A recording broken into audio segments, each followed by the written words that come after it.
Setelah genap bulannya bagi Elisabet untuk bersalin, ia melahirkan seorang anak laki-laki. Tetangga-tetangganya dan kaum keluarganya mendengar bahwa Tuhan telah melimpahkan rahmat-Nya kepada Elisabet. Maka mereka pun bergembira bersama-sama dengannya. Pada hari yang ke-8 datanglah mereka untuk menghitankan anak itu. Mereka hendak menamainya Zakaria, seperti nama ayahnya. Tapi ibunya berkata, "Jangan, ia harus diberi nama Yahya." Mereka berkata, "Dalam keluargamu tidak ada seorang pun yang namanya begitu."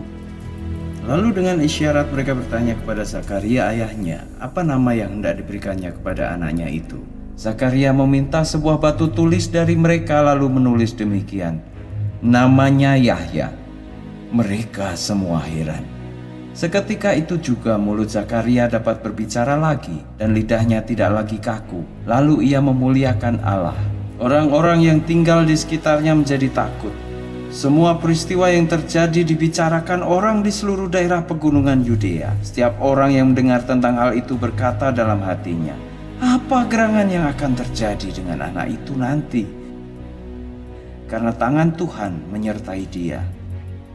Zakaria ayah anak itu dikuasai oleh Roh Allah lalu bernubuat, "Segala puji bagi Allah, Tuhan Bani Israel.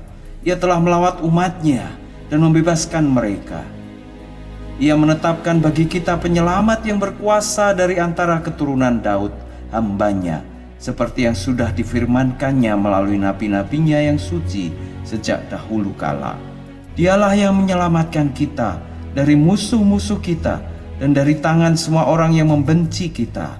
Hal itu dilakukannya untuk menunjukkan belas kasihannya kepada nenek moyang kita dan untuk mengingat perjanjiannya yang suci, yaitu sumpah yang diucapkannya kepada Nabi Ibrahim, nenek moyang kita, untuk melepaskan kita dari tangan musuh-musuh kita, supaya tanpa takut kita dapat beribadah kepadanya dalam kesucian dan kesalehan di hadapannya seumur hidup kita.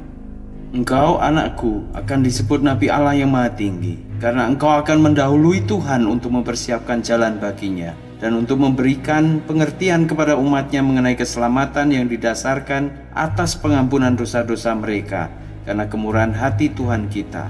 Bagaikan sinar surya di pagi hari dari tempat yang tinggi, demikian Ia datang melawat kita untuk menyinari orang yang hidup dalam kegelapan dan yang berada di dalam bayang-bayang maut, serta mengarahkan langkah kita pada jalan kesentosaan. Anak Zakaria itu bertambah besar dan rohnya semakin kuat. Ia tinggal di padang gurun sampai pada saatnya ia harus tampil di depan Bani Israel.